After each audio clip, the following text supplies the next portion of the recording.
Hey, it's Marguerite Brigham, and I'm leaving my solitude to be of service to the Trumpeter Swans again. So, there's 4 cygnets. There was 5. What I'm doing is I'm going around to the different places in here to give them a flyer, because it all adds up to a needless killing.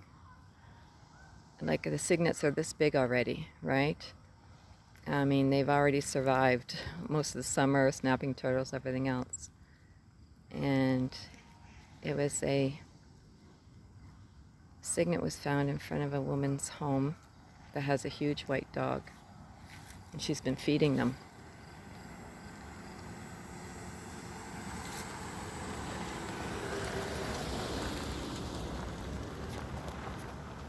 So, I'll read you what I wrote that I'm handing around. Stanley Park Swans, from tragedy to triumph. Did you know our trumpeter swans were once extinct between 1880s and until 1983? That's 100 years. The reintroduction was a long process. It all began with one man, Harry Lumsden, a retired biologist with an idea to leave a legacy: the return of the trumpeter swans to their native home of Ontario, which had 0 swans as they were hunted to near extinction. In 1982, they located trumpeter swan colony in the secluded Alaska area, and he was given 6 eggs.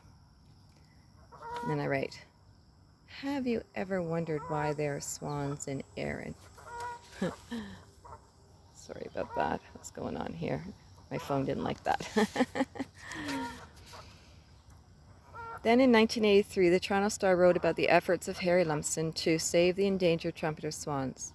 This inspired a local couple, Jim and Norma Soul, to become involved as licensed volunteers with the Trumpeter Swan Restoration Program.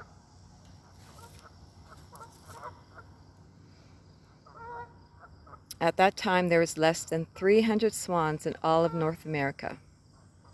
1993. With the efforts of Mr. and Mrs. Soul, don't you love that name? It took 15 long years before the first cygnets babies were born to their bonded swans. And the local ponds that have the offspring besides Stanley Park and Erin here are Lake Roman, Hillsburg Mill Pond, and Grand River Elora. The population is growing in Ontario and even into the U.S. The next step is to keep this population healthy and well cared for. My hope is residents and visitors alike will feel a sense of protection towards the trumpeters. And then I write, the Souls have retired after 25 years and have left behind their memoirs to me about the swan's fragile comeback and the history of these magnificent birds. You can discover more about our feather friends through an online ebook titled Return of the Wild. Also, you can support the trumpeter swans through a fundraising calendar. Find them both at my site, patreon.com, Marguerite Brigham.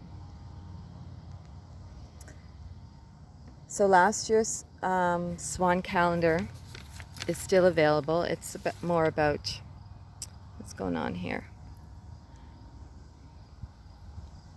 It's more about swan as a totem and all the pictures I took. And the 2020 calendar is going to be different fundraising. Last year was the Trumpeter Swan Coalition to save their winter home. This year it'll be the Trumpeter Swan Restoration and Rehab, because there's only one woman really who works the hospital.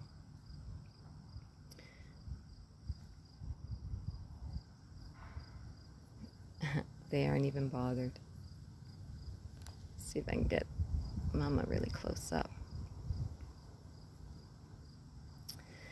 Yeah, so I think this story and Mr. and Mrs. Swan, the parents of and grandparents of all these swans, are named Rachel and Jacob.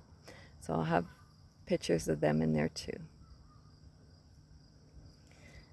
Okay, so it feels good. I've already delivered to quite a few homes, and people have been really receptive.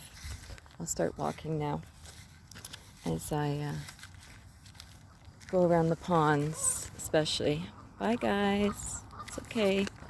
Bye.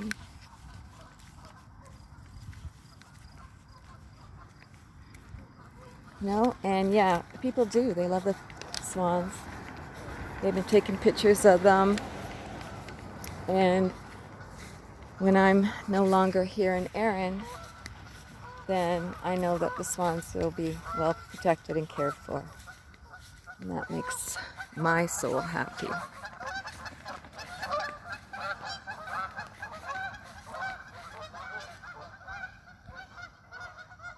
And the geese too. They're not as endangered as these guys. Bye for now. Thanks for listening.